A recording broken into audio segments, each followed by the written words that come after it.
विमल बोलो जुबा केसरी, हर पल मनाओ केसरी त्योहार। सिलसिला फिल्म का याद आपको भी होगा। ये कहां आ गए हम यूं ही साथ साथ चलते।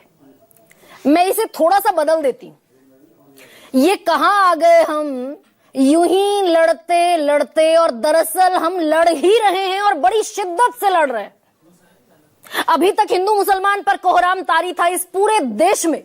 हरा सांप और जाने दुनिया भर के तमाम विशेषणों से इस देश के मुसलमान को हमने नवाज दिया। और ये बाकायदा कहा गया कि बटोगे तो कटोगे। सनातनियों को, हिंदुओं को बंटना नहीं है। बंट गए अगर तो बांग्लादेश जैसा हाल हो जाएगा भारत में। ये ताकीद की गई, नसीहत दी गई। लेकिन अब पिछले 11 दिन से सनातनी हिंदू बटा हुआ दिखाई दे रहा है, दो फाड़ दिखाई दे रहे हैं और खुलकर दंगल हो रहा है भगवा भगवा के बीच में। स्वामी रामभद्राचार्य जगतगुरु लिखते हैं अपने आप को, वो शंकराचार्य को सुनाते हुए दिखाई दे रहे हैं। और दो बड़े चेहरे इस घमासान में बड़ी प्रोमिनेंटली सामने हैं।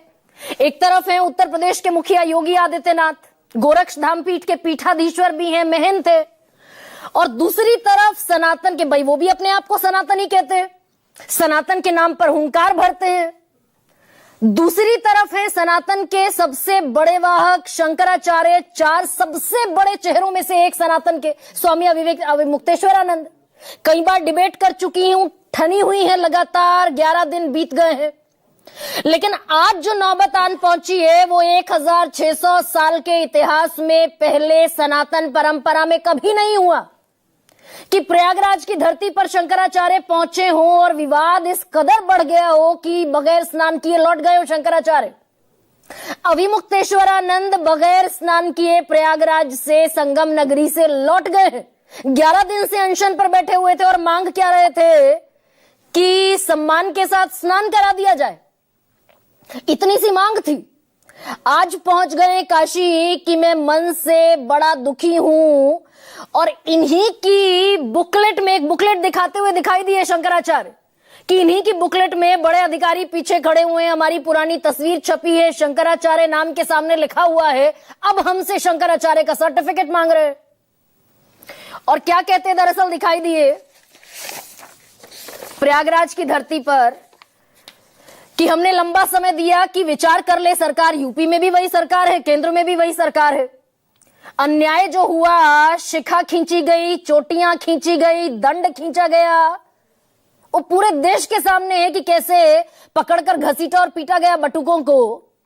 तो इस अन्याय के लिए आगे आकर या तो दंड भोग ले या फिर क्षमा याचना कर ले। सुनिए जरा क्या कहते दिखे आज लौटते हुए अविमुक्तेश्वरानंद। देश के गृह मंत्री कल गांधीनगर में थे। उन्होंने वहां पर कहा कि संतों का अपमान करने वाली और सनातनियों की सुध न लेने वाली सरकारें कभी भी स्थायी नहीं रह सकती हैं।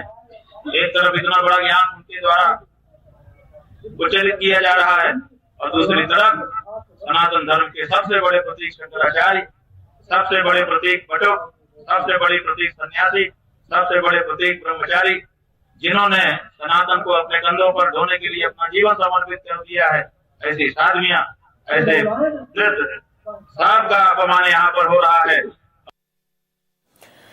बोझिल मन से यहां से जा रहे हैं। जो मुगलों के समय में हुआ वही आज हो रहा है। ये कहते हुए दिखाई दिए कि सनातन का नाम लेकर सनातन के विरोधी सत्ता में नहीं रहने चाहिए। हिंदू हिंदू तो बहुत हो रहा है, ये भी कहते दिखे अविमुक्तेश्वरानंद। लेकिन जो सच्चे सनातनी हैं, जो वेद पढ़ते हैं, शास्त्र पढ़ते हैं, उनको दरअसल पूछने वाला कोई नहीं है। सनातन को मानने वाला, वेद शास्त्र को मानने वाला, सनातन धर्मियों की सुनने वाला कोई नहीं। ये कहते हुए विदा हो गए अविमुक्तेश्वरानंद। यही बात कहते हुए दिखाई दे रहे थे शंकराचार्य सदानंद सरस्वती और शंकराचार्य निश्चलानंद सरस्वती कि हम दरअसल जब तक चुप हैं तभी तक चल रहा है ये सब। जिस दिन हम बोलेंगे उस दिन सत्ता किसी की स्थायी नहीं है, सत्ता जाती हुई दिखाई देगी।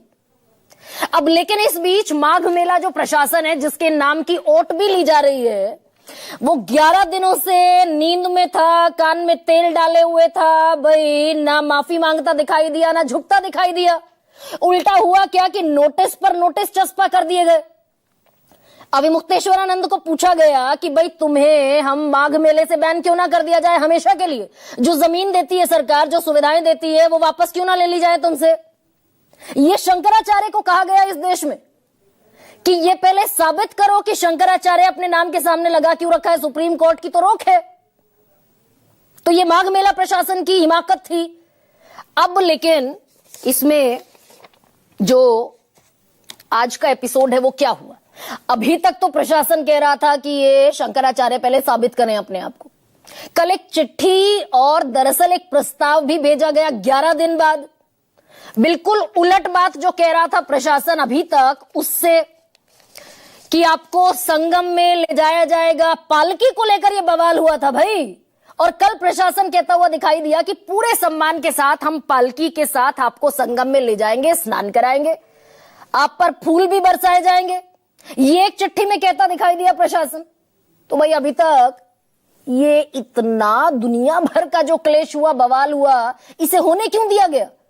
जब पालकी भी ले जाई जा सकती है, फूल भी बरसाए जा सकते हैं, सम्मान भी दिया जा सकता है शंकराचार्य का, तो ये 11 दिन से ये जो संगम नगरी पर सनातन के नाम पर हो रहा है, ये हो क्यों रहा था? अब स्वामी मुक्तेश्वरानंद ने जवाब दिया कि अगर हम ये प्रस्ताव स्वीकार कर लेते तो आत्मा हमें धिक्कारती। अगर स्नान कर लेता तो अपने भक्तों के साथ न्याय नहीं कर पाता, जिन्होंने पिटाई झेली, जिनके साथ मार कुटाई हुई। जब दिल में गुस्सा हो और दुख हो तो पवित्र पानी भी शांति नहीं देता। इसलिए मैंने प्रस्ताव ठुकरा दिया, समय बताएगा कौन जीतेगा कौन हारेगा। ये चेतावनी देकर यहां से अभी मुक्तेश्वरानंद निकल गए।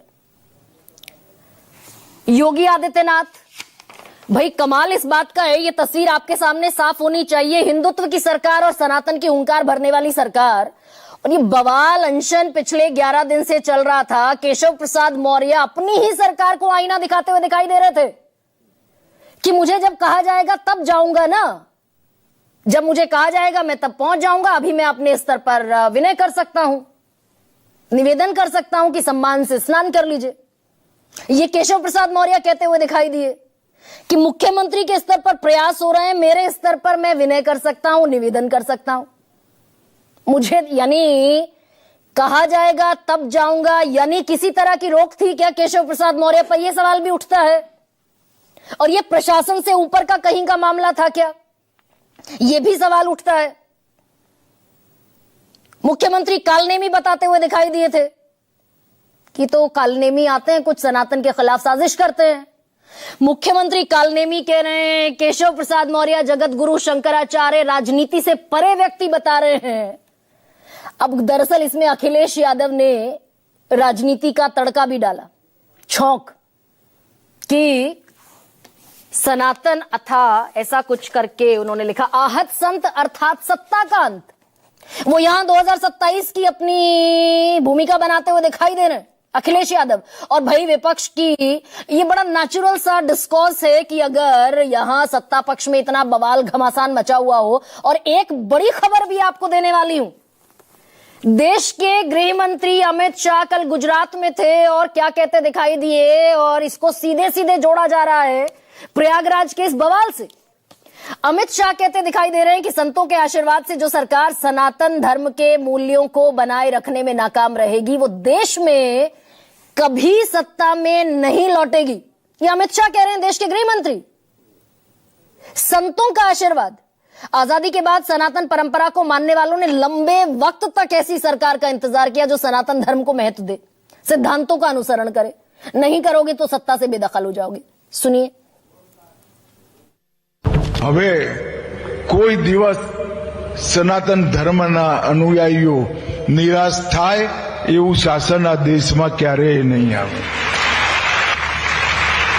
આઝાદી થયા પછી સનાતન ધર્મના અનેક સંપ્રદાયોના સૌ અનુયાયીઓ રાહ જોતા હતા કે એક એવી સરકાર આવે જે આપણા સનાતન ધર્મને મહત્વ આપી એના આધાર પર દેશ ચલાવવાનો कि हमारे पूजनीय शंकराचार्य, उसका अपमान किसने किया? सनातनी धर्म के सबसे ऊंचा झंडा ले जाने वाले, उनका किसने किया अपमान? वो योगी कब हो गए?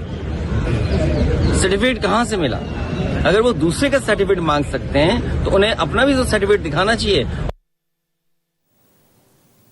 तो सर्टिफिकेट पर भी बात आ गई, लेकिन सबसे बड़ा सवाल आपके जहन में भी शायद ये होना चाहिए कि अभी कुछ दिन पहले अमित शाह उत्तर प्रदेश गए थे, उत्तर प्रदेश दिवस था, मंच पर योगी आदित्यनाथ थे, बगल में केशव प्रसाद मौर्य थे, ब्रजेश पाठक थे, पंकज चौधरी थे, खुद अमित शाह थे। तो सनातन की सरकार के लिए मुद्दतों बरसों इंतजार किया सनातनियों ने, तो योगी आदित्यनाथ को समझाइश देकर चले आते कि भाई पहुंच जाओ अनुनय विनय करने, मनाकर स्नान करवा दो। गुजरात से मैसेज दिया जा रहा है योगी आदित्यनाथ को, आरएसएस चुप है, विश्व हिंदू परिषद चुप है, बजरंग दल वाले हिंदुत्व के नाम पर क्रिसमस पर तोड़फोड़ करते दिखाई देते हैं, वो चुप है, और अमित शाह देश के गृह मंत्री एक इनडायरेक्ट मैसेज दे रहे हैं। तो यानी दरअसल योगी को मनाना समझाना आसान नहीं। ऐसे में आपके सामने रखती हूं आज का सबसे बड़ा सवाल। बिना स्नान लौटे शंकराचार्य का अंतिम प्रहार, उत्तर प्रदेश में मुगलों की सरकार। और दूसरा सबसे बड़ा सवाल, सनातन का अपमान करने वाले, ये अमित शाह कह रहे हैं दरअसल, सनातन का अपमान करने वाले सत्ता में वापस नहीं आने वाले। दरअसल interesting part of the story is कि जो अखिलेश यादव कह रहे हैं वही अमित शाह कह रहे हैं। मेरे साथ जो पैनलिस्ट जुड़ रहे हैं आपसे परिचय करा देती हूं। प्रोफेसर महेश वर्मा मेरे साथ हैं, पॉलिटिकल एनालिस्ट हैं, बीजेपी का पक्ष रखेंगे। मुकेश नयन मेरे साथ हैं, प्रवक्ता हैं कांग्रेस पार्टी के। राजकुमार भाटी, आप तो स्टूडियो आ जाते सर, पास ही रहते हैं, प्रवक्ता हैं समाजवादी पार्टी के। एके वाजपेयी मेरे साथ हैं, मुख्य प्रवक्ता हैं आरएलएम के, उपेंद्र कुशवाहा की पार्टी से, नोएडा स्टूडियो में है, मेरे साथ मौजूद हैं। और ऋतुराज झा, प्रवक्ता आम आदमी पार्टी, वो भी जुड़ रहे हैं। और इस देश के दो वरिष्ठ पत्रकार, मनोज राजन त्रिपाठी खुद उत्तर प्रदेश से आते, वहीं पर रहते भी हैं, और राकेश शुक्ला भी सीनियर जर्नलिस्ट के तौर पर इस डिबेट में शिरकत कर रहे हैं।